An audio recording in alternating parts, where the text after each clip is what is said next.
Это Есения. Она живет здесь. Ее дом под круглосуточной охраной. У нее есть бассейн и фитнес-зал. И она не знает, куда поехать на выходные. А это Хуана. Она тоже живет здесь. Ее дом – это жесть и шифер. И она не знает, откуда еще взять деньги на 4 детей. А это Лидзей. И она тоже живет здесь. У нее дом в китайском стиле, и она не знает местные обычаи. 3 женщины, 3 дома, 3 разные жизни. И нет, я не буду вам показывать 3 выпуска одновременно. Мы в одном месте, просто контраст здесь выкручен на максимум. Добро пожаловать в Санто-Доминго, столицу Доминиканы. Это жизнь других.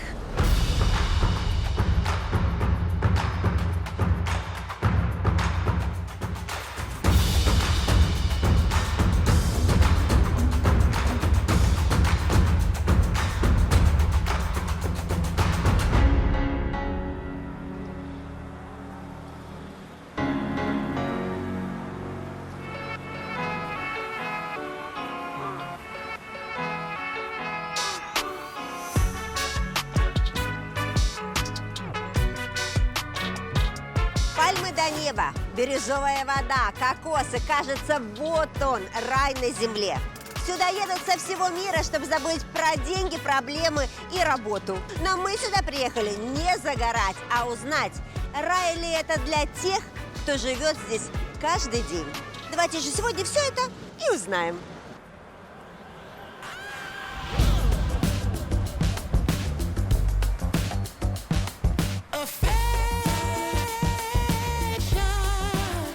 Санто-Доминго – это первый город Нового Света. Основал его сам Колумб. Правда, не Христофор, а его брат. Первый собор, первый университет, первый мост. Здесь все первое. Живет тут около 3 миллионов человек. Это сами доминиканцы и их соседи гаитяне, которые приезжают сюда за заработком. Этот город – мировая столица ароматного кофе, крепкого рома и веселого настроения.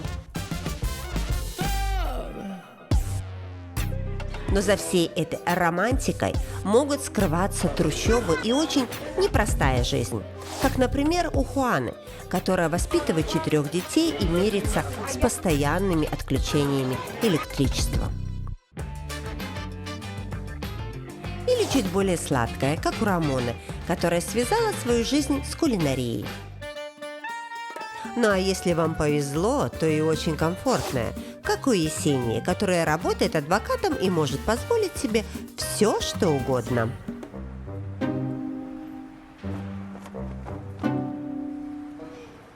Вообще, вы знаете, Санто-Доминго – это первый город на континенте. Представляете, тут некоторым домам по 500 лет. То есть вот когда-то здесь ступила нога Колумба, а теперь моя нога. А? В смысле нет? Но зато звучит красиво. Моя нога и Колумба.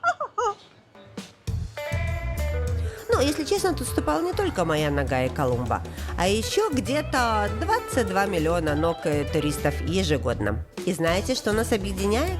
У всех чистая обувь, потому что тут, в Санто-Доминго, до сих пор жива такая древняя профессия, как чистильщик обуви. А ты тут давно работаешь? Ну, так, пару лет. А сколько тебе лет? Мне 17. А ты в школе не учишься? Не, я не хочу. Ты не хочешь, потому что у тебя есть работа? Конечно. Ага, а сколько стоит? Ну, ты много получаешь. 50 песо за пару. Сколько у тебя много людей в день приходит? В день где-то человек 300. 300 человек? Да нет, ты врешь, не может быть 300. 30 может быть. Ну, да, или 30. Я не силен в математике. Где ты берешь шампунь, чтобы мыть? Да сам делаю. Это и проще, и дешевле. Ну, так вот я же тебе и говорю, что это хорошая работа. Во-первых, ты чистишь ботинки. Во-вторых, у тебя шампунь есть. В-третьих, свежий воздух. Прекрасно, слушай, и деньги зарабатываешь, правильно? Да, деньги нужны. А деньги нужны в первую очередь, чтобы поесть. А здесь это очень любят.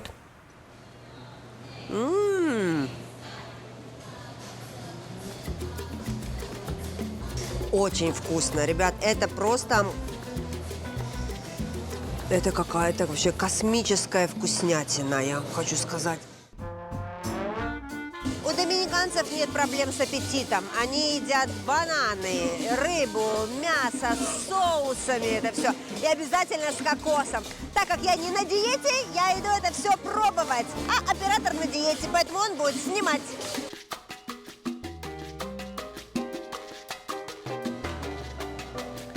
О, какая красота! О-о-о. Это пескадо кон коко. Морской окунь, обжаренный в масле. В соусе из кокосов, помидоры, чеснока, лука, чили и специй. А на гарнир жареные бананы.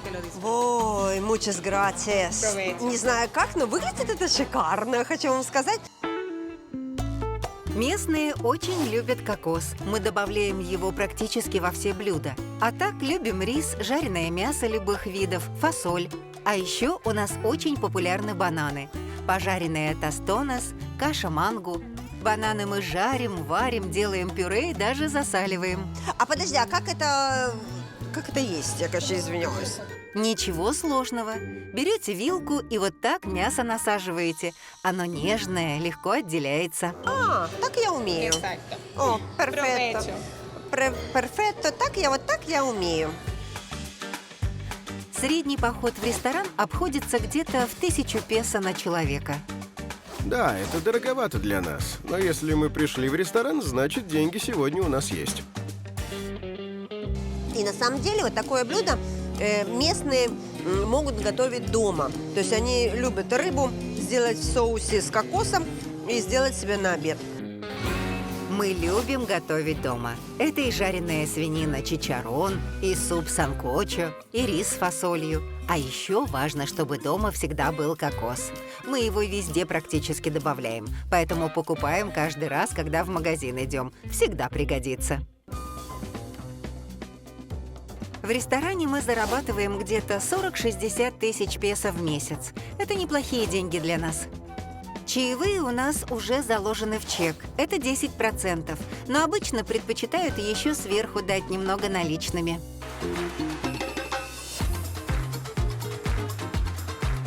Помимо вкусной еды, доминиканцы любят еще кое-что. Это легкие деньги. А вы думали, я скажу упорно работать каждый день? Это не про Доминикану. В Доминикане есть два способа разбогатеть. Сейчас я вам расскажу, какие. Первый – начать работать, а второй – выиграть в лотерее.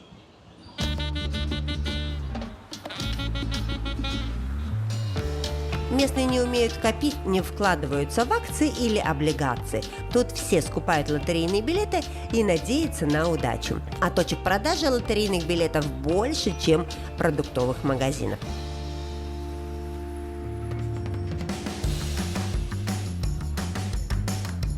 Я с друзьями постоянно покупаю билетики. В основном проигрываем, конечно. Но один знакомый 150 тысяч песо выиграл. Это чуть ли не единственный способ быстро заработать в этой стране. И вот такие вот киосочки тут по всему городу. По всему городу. Тут вот нету очереди, а так обычно даже очереди. Оля. Ну что, где у вас билеты продаются? Не продаются? Нет? Закончились? Финито? Закончились на сегодня билеты. Вот так вот. А всего лишь 2 часа дня, а билетов уже нет. Понимаешь, но она сидит, ждет новых билетов, приедут, и сразу будет очередь. Вот, и выиграть можно прям пойти купить себе чашечку кофе.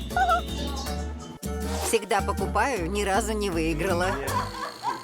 Наверное, сегодня просто не мой день. Ну, видимо, судьба меня отвела потерять свои кровные 50 песо. Но местные в такие знаки не верят.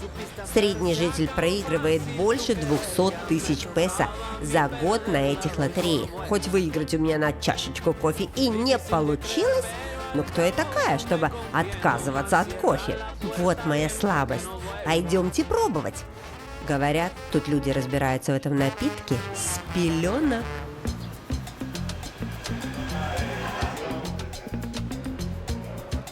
я кофеман со стажем, но тут в Доминикане, клянусь вам, я почувствовала себя просто каким-то любителем, потому что здесь есть целый настоящий институт кофе, где учат на баристу.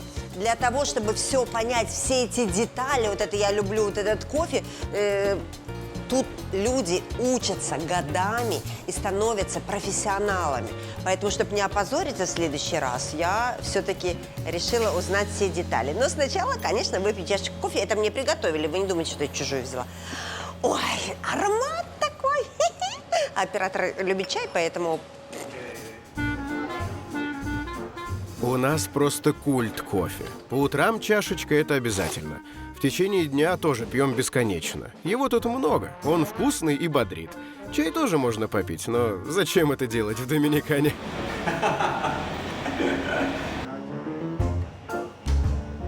Итак, урок моей мечты, как сказать, начинается. Все, что я знаю про кофе, это нажал на кнопочку и получил результат. Или пришел в бар и заказал. Давай. Но я очень чуть-чуть, такая не очень талантливая, поэтому давай, постарайся. Кофе должен быть свежемолотый, это обязательно. Молим кофе. Мы единственное заведение в Доминикане, у которого есть сертификат на обучение людей работе с кофе. Мы учим не только, как правильно варить, но и развиваем культуру. Как пить, когда, сколько. Дальше кофе нужно спрессовать. Для нас это культовый напиток. Мы выпиваем минимум 4-5 кружек кофе в день. А дальше все делает автоматика. Главное выставить нужную температуру, иначе кофе будет испорчен. Я меняю профессию. Все. То есть чик-чик-чик-чик-чик, поставил чашку, нажал на кнопку. Все. А много зарабатывает бариста? Зависит от места, но в среднем где-то 30 тысяч песо в месяц. В Доминикане мы не пьем арабику или робусту, мы делаем микс. Нам нравится запах арабики и крепость робусты. У нас это называется доминиканский кофе. Так, окей. Льем. Ага. Главное – плавные движения, не переживайте. Ага. Это несложно. Такое у меня получилось, конечно, сердечко, зато от чистого сердца. Это тебе. На. Я, пожалуй, без рисунков обойдусь. Институт кофе – это вам не шутки. Тут к этому напитку относятся со всей серьезностью. Исследования, международные сертификаты, культура потребления и особенно правильные технологии. Потому что погода тут может внести свои коррективы.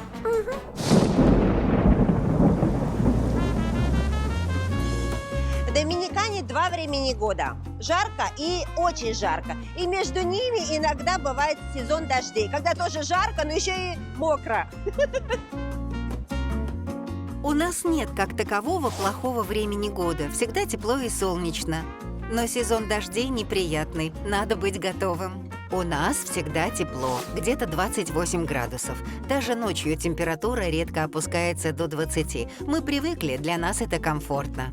Кондиционер просто необходимая вещь для жизни тут. Он тут есть не у всех, это все еще роскошь, но все как-то стараются его купить и поставить. У кого денег не хватает, тот довольствуется вентилятором. Это минимум. Без всего вообще невозможно дышать в доме. Но у кого с этим точно проблем нет, так это у тех, кому в этой жизни повезло чуть больше остальных.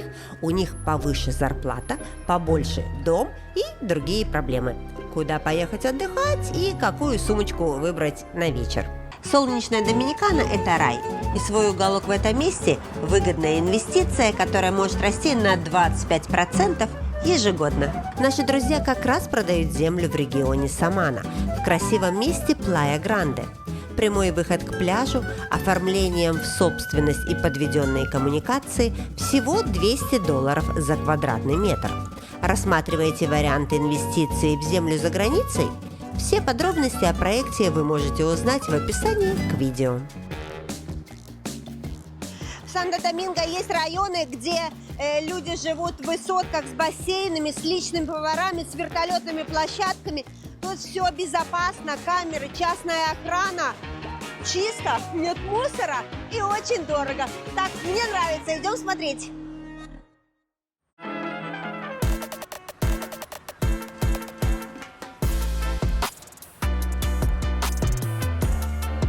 Если Доминикана – это рай, то для местных такие районы – это рай в раю.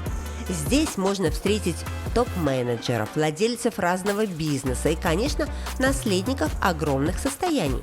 Средний семейный доход в таких местах легко переваливает за 4 миллиона песо в год. А цены на квартиры в престижных высотках стартуют от 8 миллионов песо. В общем, здесь живет самая настоящая элита. Про то, что ты живешь в Доминикане, напоминает только колючая проволока на заборах. Я сейчас нахожусь в одном из самых дорогих, как мне сказали, и безопасных районов Санто-Доминго. Конечно, он безопасный, но везде, я смотрю, проволока и, в общем, все окна в решетках. Так ли тут безопасно? Сейчас мы все и узнаем в гостях. Как я обожаю.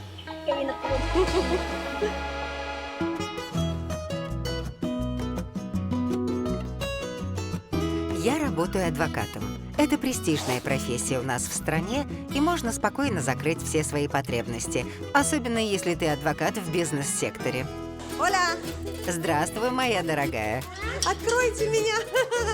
Ой, ну это у вас такая серьезная решетка, это для безопасности, да?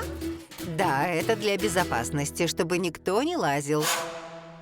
У вас вообще тут безопасно? Несчастные случаи были? Есть такое. У меня стоят решетки на каждом окне. В Доминикане проблемы с безопасностью, даже в богатых районах. Самые частые случаи – это кражи и проникновение со взломом. Ну, у вас тут большой дом, тут много людей живет? Нас тут живет 3. Я и 2 моих детей. А так я еще люблю животных. У меня 3 собаки. Всем должно хватать места, чтобы было просторно и где развернуться. В бедных семьях принято заводить 5-6 детей. Кто-то да сможет пробиться. Это база. Богатые же предпочитают максимум 2 детей, чтобы сосредоточить все свое внимание на них. Чтобы жить как мы, надо зарабатывать хотя бы $6000. Для такой жизни достаточно. Можно в отпуск ездить, будет машина, большая квартира и хватит на образование. Для нормальной жизни достаточно и $1500. Это такой минимум прожиточный. Кузя, вот посмотри, тут весь целый холодильник воды. То есть без воды у вас никуда, да? Да, воды надо много. Постоянно пить хочется, и надо поддерживать водный баланс. Ну да, грация. А вы кто? Это моя младшенькая дочка. Сейчас каникулы, поэтому она дома сидит. Да, Оля, привет. То есть вы тут живете вместе с детьми. Как вам жить с мамой? Она строгая или нет? Когда я была помладше, мама контролировала каждый мой шаг, куда пошла, с кем, когда вернусь. Вся на нервах была. Сейчас я выросла, и она стала поспокойнее. Уже не так контролирует. Мне нравится, когда она такая. На содержание такого дома, коммуналка, вода, интернет и прочее, я трачу 30 000 песо. Но я просто не экономная. У меня свет горит круглосуточно, например. В среднем это стоит сильно дешевле, где-то 7000 песо. Так, а где муж наш? Ох, мы с мужем развелись еще 10 лет назад. Он уехал жить в США и строить свою карьеру там, а мы остались тут. Но мы в хороших отношениях остались, и мне не тяжело. Я работаю, дети работают, на меня все хорошо. Мне сказали, что тут в Доминикане вообще очень многие пары разводятся. Вообще легко развод тут получить или нужны какие-то документы, договоренности, и это может тянуться годами? В Доминикане развестись-то несложно. Тяжело потом сохранить хорошие отношения с бывшим мужем. Обычно мужчины уходят из семьи и никак не помогают, не платят алименты. У нас с алиментами все строго. Если мужчина их не платит, это преследуется по закону и можно даже попасть в тюрьму. Ну, если он не уехал на Гаити или, скажем, в США. И в 95% случаев дети остаются с мамой. И чтобы было иначе, нужны очень серьезные обвинения в ее адрес. В общем, хотя такая жизнь и считается роскошной по местным меркам, но такие проблемы богатых прекрасно знакомы и бедным. Как еще одна, здесь постоянные перебои со светом. Электричество в Доминикане – это, знаете, как рулетка. Включили – хорошо, выключили – подождем. Как вот тут люди справляются, сейчас все и узнаем. Электричество отключают постоянно, по крайней мере в нашем районе. Но ничего, мы привыкли. Если деньги есть, покупаешь генератор, и проблем нет. Но генераторы есть далеко не у всех. Везде отключают, да. Но у нас фабричное производство, поэтому не часто. Да и генераторы действительно выручают. Отключают ненадолго, на 1-2 минуты. В кафе даже никто не обращает внимания уже. У нас очень старая инфраструктура. Город растет, и оборудование не справляется. К тому же огромное число нелегальных подключений, которые нагружают сеть еще сильнее.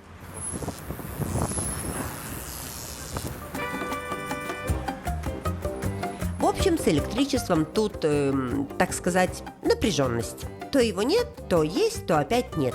И каждый раз, когда свет пропадает, в голову лезет одна мысль. Надо экономить. На чем? На одежде, например. Люди в Доминикане, как и везде, любят шопинг. Но гонятся они не за новыми вещами. Здесь очень популярен секонд-хенд. Такие магазины тут на каждом углу. Вещи к нам везут из Испании, много конкретно из Барселоны, из США и других стран.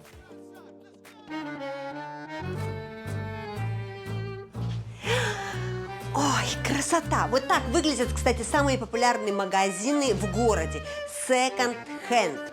Сюда привозят огромными партиями одежду из Европы, из Америки. И продают тут за сущие копейки. Все, что хочешь. Вот очки. Quanto costa? 500 песо. Смотрите, какие, видите, винтажненькие, желтенькие очки. Абсолютно недорогие. Глазки после них болят, зато красиво. Конечно, это в первую очередь выгодно. Брендовые футболки 200-300 песо, джинсы 500 песо. Можно найти винтажное шелковое платье за 1200 песо. Какое украшение шикарное! Это же рыба, это же мой знак зодиака. А это натуральные камни? Да, это натуральный аметист. Аметист, натуральный камень с моей рыбой. Quanto costa? 800 песо. Дай денег. Купим мне такое, правильно? Купим, да? Да, хорошо. Ой, все, красота. Крутой находкой считается какой-нибудь люксовый бренд. Причем стоят они недорого, хотя это оригиналы. За такими вещами прям охота может проходить среди модников. Шелковый пиджак, понимаете, стоит 700 песо. На продаже таких вещей состояние, конечно, не заработаешь, но комфортно жить вполне можно. Мы получаем где-то 180 тысяч песо в месяц. В общем, я понимаю, почему местные все и обеспеченные люди, и не очень приходят сюда и покупают себе одежду, потому что ты можешь выглядеть очень модно, а может и не очень модно, зато дешево, да? Ну красиво же, правда? Скажи, видишь? А ты говорил. Конечно, новые коллекции редко найдешь в Доминикане, но у нас много ретро и каких-то редких экземпляров. Нам нравится искать ценные вещи, и мы получаем от этого удовольствие. Ну вот, без покупки я не ушла. Смотри, как красиво, правда? Рыба, аметист, недорого. Этим вещам повезло. Они не попали в мусорку и снова будут кого-то радовать. А вот что не радует тут никого, так это отношение к мусору. Проблема с мусором тут, правда, серьезная в городе. Нет контейнеров, поэтому люди складывают мусор вот так вот просто на углу дома. И ночью приезжает машина и забирает. Но дело в том, что ветер, собаки, все это разносит, и поэтому он валяется по всей улице. Ну вот, не продумали. У нас нет никаких контейнеров или помоек около дома. Мы просто сваливаем мусор на улицу. По идее, его должен кто-то забрать и куда-то увезти. Мусор мы не сортируем. Да и какой смысл? Его просто сваливают около дороги и все. Если долго не приезжает машина, то да, начинает пахнуть. Но в благополучных районах это часто делают. У нас, в богатых районах, мусор вывозят быстро. Но мы, равно как и все, просто выставляем его за забор. Главное, чтобы бродячие собаки не успели разнести его по окрестности. Мы вообще не заморачиваемся. Еще хорошо, если в пакеты сложат. У нас на районе даже есть так называемая речка-вонючка. Но к запаху мы привыкли уже давно.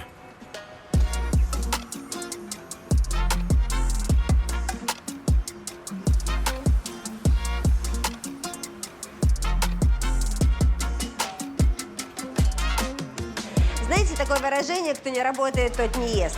В Доминикане говорят немножечко по-другому. Кто не работает, тот учится. И этим людям очень повезло, потому что высшее образование себе могут позволить далеко не все. Я пришла в университет, чтобы таки понять, как повезло этим людям, которые все-таки здесь учатся.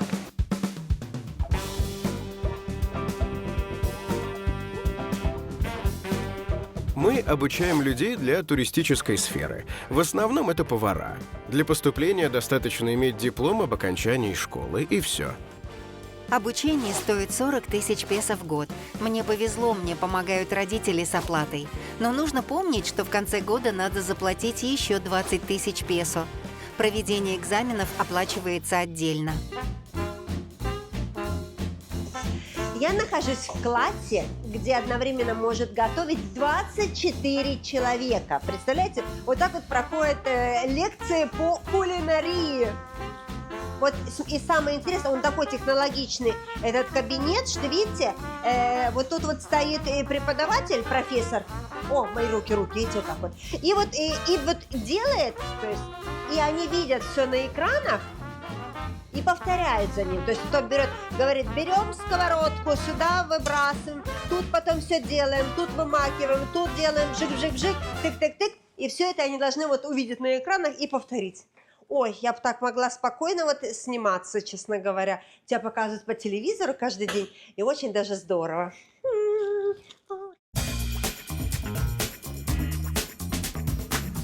Во время учебы почти все где-то работают по специальности. Так быстрее придет необходимый опыт и можно оплатить обучение. А вот так выглядят студенты, так сказать, в университете. Что ты делаешь? С помощью блендера учусь делать эмульсию. Это для экзамена ты делаешь или это просто так ты учишься? Да, я готовлюсь к экзаменам, так как я заканчиваю обучение и хочется уже побыстрее выйти на работу. Преподаватели у нас достаточно строгие, поэтому лучше подготовиться и не попасть на пересдачу и лишние деньги.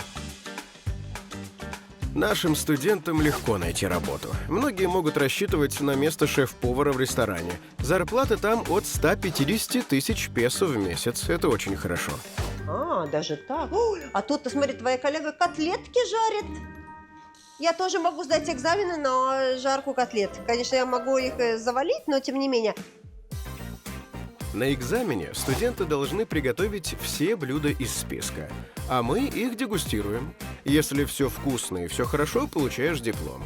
Если нет, придется остаться еще на год и попытаться сдать экзамен повторно. Но мы никого не отчисляем. Вот тут рождаются настоящие шефы кулинарии. В кулинарном университете учат студентов готовить вкусно, а главное – много. Ведь кормить в Доминикане всегда есть кого. Во многих семьях по 3, 4 или даже 5 детей. Рожать здесь любят, независимо от условий существования. Роды в Доминикане бесплатные, но почему-то женщины очень часто выбирают кесарево сечение, за которое надо платить. У кого есть деньги, всегда выберут кесарево. У нас женщины боятся такой боли и предпочтут спокойную операцию. Доминикана – лидер по числу кесаревых сечений. Врачам, как в частных, так и в государственных клиниках, это выгодно. Это занимает всего 20-30 минут, а частники еще и зарабатывают на материалах для операции. Поэтому врачи всегда советуют здесь кесарево. Государство никак не помогает нам. После выписки у нас нет никаких наборов для новорожденных. Рождение ребенка для нас праздник. Если есть хоть какие-то деньги, мы всегда отмечаем это событие. Аборты у нас вообще запрещены и строго преследуются по закону. Как врача, так и девушку за такое точно найдут и приговорят к тюремному сроку. В общем, детей здесь любят. Так же сильно, как я люблю путешествовать. Правда, я уже устала ходить по всем этим бесконечным районам Санто-Доминго. Самое время объявить любимую рубрику, особенно если ты на каблуках. Давайте проверим общественный транспорт. И начнем мы с метро.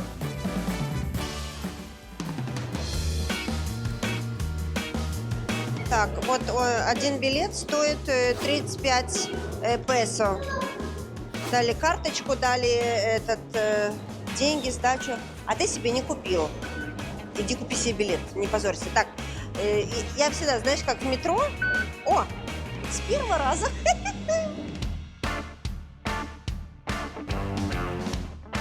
Метро – это популярный транспорт, наравне с мототакси. В целом мы не против и пешком прогуляться, просто если уж совсем жаркий день, то проще, конечно, на метро. Кстати, тут очень прохладно, чисто и немного людей. То есть всего лишь 2 линии у метро. Поэтому и очень мне нравится, главное, прохладно. Там так жарко. Вы спросите, так разденься, а я же, нет, надо красиво. Ну, идем. А почему такой поезд короткий? Чин-чин-чин. Метро работает с 6 утра и закрывается в 10:30 вечера. Идите быстрее. Поезда здесь курсируют не прям быстро, но каждые 5-10 минут. Ну, людей достаточно много тут. Ой! И самое главное, что перрон длиннее, чем сам поезд. Надо бежать, успеть еще в вагон сесть. Здесь всего 30 станций на 2 ветки, и до конечной можно доехать за 20-30 минут. Поезда комфортные, даже с Wi-Fi. Хочу сказать, что метро удобное, без всяких вот этих выкрутасов туда-сюда. Знаешь, зашел, спустился, проехался и вышел. И недорого, поэтому, в общем, я довольна, без стресса. Раскрою карты. Я воспользовалась метро, чтобы добраться до другого транспорта. Он находится не близко, но выполняет важную функцию. Связывает окраины с метро. Вот эта канатная дорога, это как тоже общественный транспорт. Сюда. Мой оператор, как всегда, ничего не понимает, когда садится. Канаткой пользуются в основном работники и учащиеся, кому надо без пробок добраться в другой район. А туристы любят ее, чтобы сверху посмотреть на районы, в которые лучше не заходить. На таком живописном транспорте вы можете это сделать. Так, надеюсь, это безопасно. Безопасно. Вот этот билет, который стоит 35 песо, он и на метро, и вот на эту канатную дорогу. Ну, это на одну поездку. И туда можешь за эти деньги поехать. Может, трясет, и музыка тут.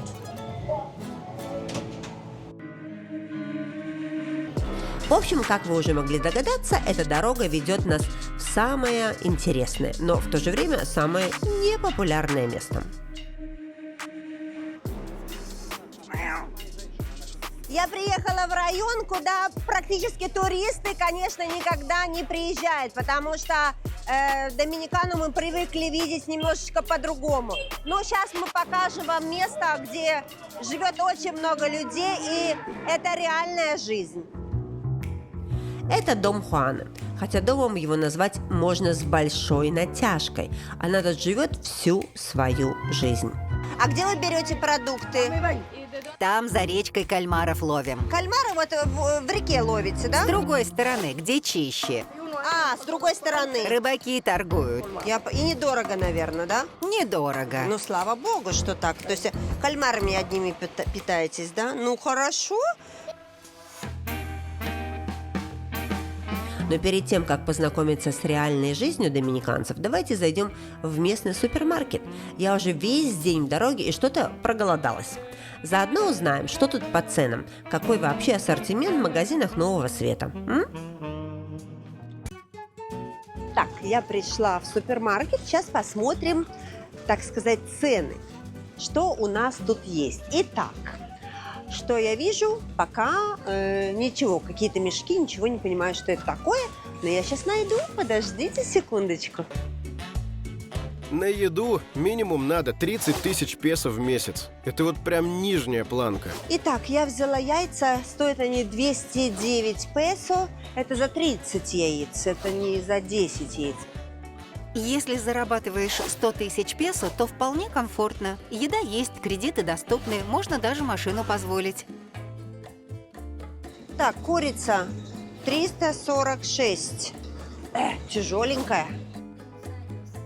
250 тысяч песо, и тебе доступно все. Элитные садики, образование, доставки, все, что хочешь. Масло. Тут есть и импортное, а вот это вот местное. Стоит 89 песо.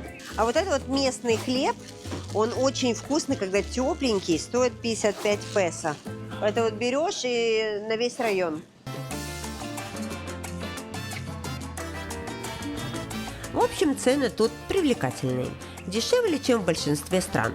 Но и зарплаты тут, надо понимать, тоже не высокие. Семья из 4 человек нужно где-то 1500-2000 песо в день на еду. Хотя, что я вам все рассказываю и рассказываю? Давайте вернемся к Хуане, которая про райскую Доминикану слышала только со слов туристов. Давай, идем. Короче, тут много кавалеров, девочки. Если надо будет кому-то кавалериться, то можете сюда приходить.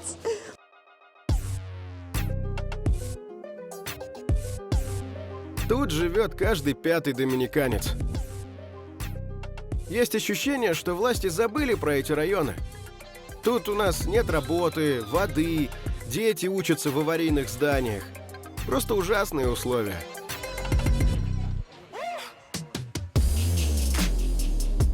Тут часто отключают воду, поэтому мыться, стирать, плавать, отдыхать можно это сделать вот здесь, что практически все местные жители и делают. Ты посмотри на эту реку. С мусором надо, конечно, что-то делать.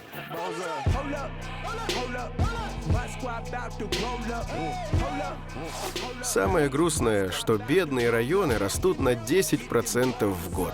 Ежегодно строится 70 тысяч нелегальных, опасных домов и трущоб.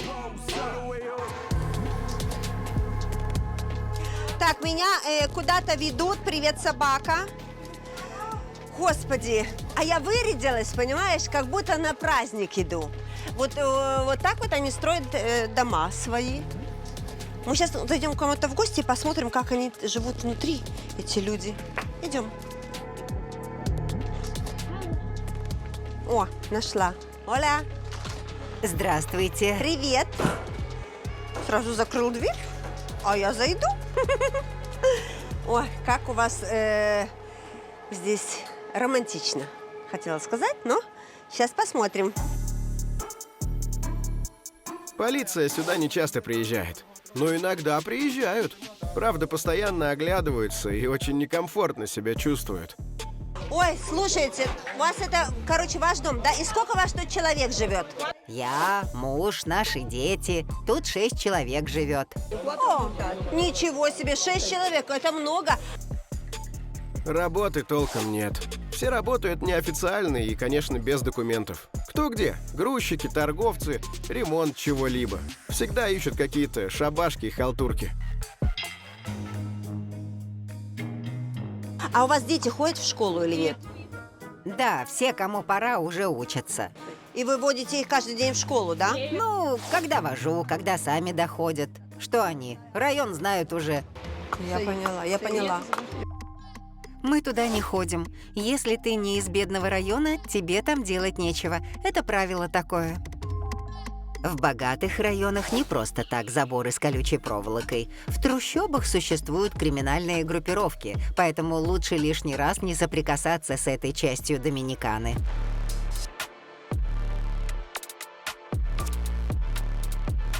Конечно, все мечтают уехать.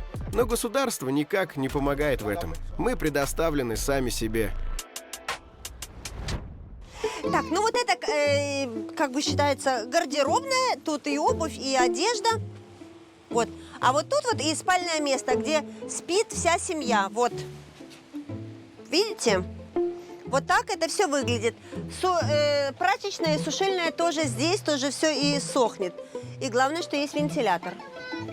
И видишь, и висят полиэтилен, потому что протекает крыша. И вот так вот. Вот так вот живут местные жители. Одни из них. Вот. И кукла есть еще здесь тоже.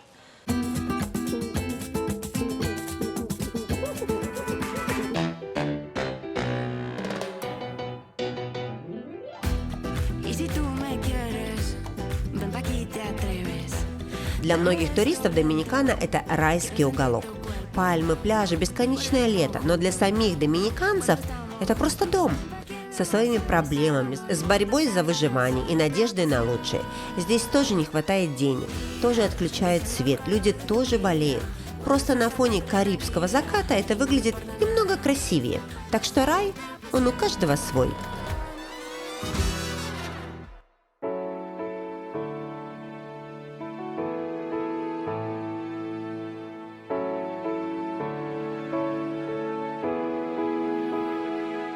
It's no use living if you're already there.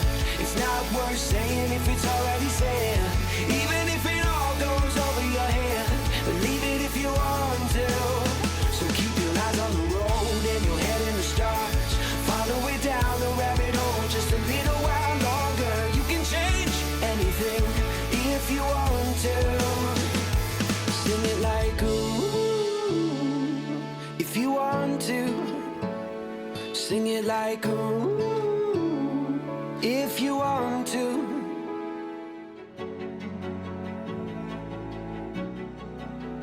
В Санто-Доминго я поняла, что местные жители любят просто наслаждаться жизнью. Даже если у людей нет лишних денег, они все равно найдут повод для веселья. А если день не задался, они просто заварят кофе и будут радоваться солнцу. Здесь не принято грустить и переживать о своей судьбе. Хотя, почему я вам это рассказываю? Пусть они скажут лучше сами. Не надо заморачиваться. Что-то не получается. Поставь себе чашечку кофе и радуйся жизни. Мы верим только в лучшее. Нет поводов жаловаться. Все получится. Главное – приложить усилия и верить в себя. Не, зачем грустить? Просто станцуй меренгу.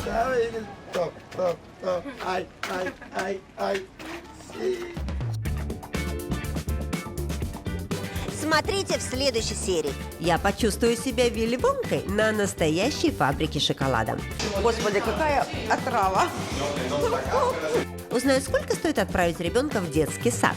И за это платят огромные деньги. И рискну жизнью, заказав мототакси. Мама, боже мой, уходи камерой.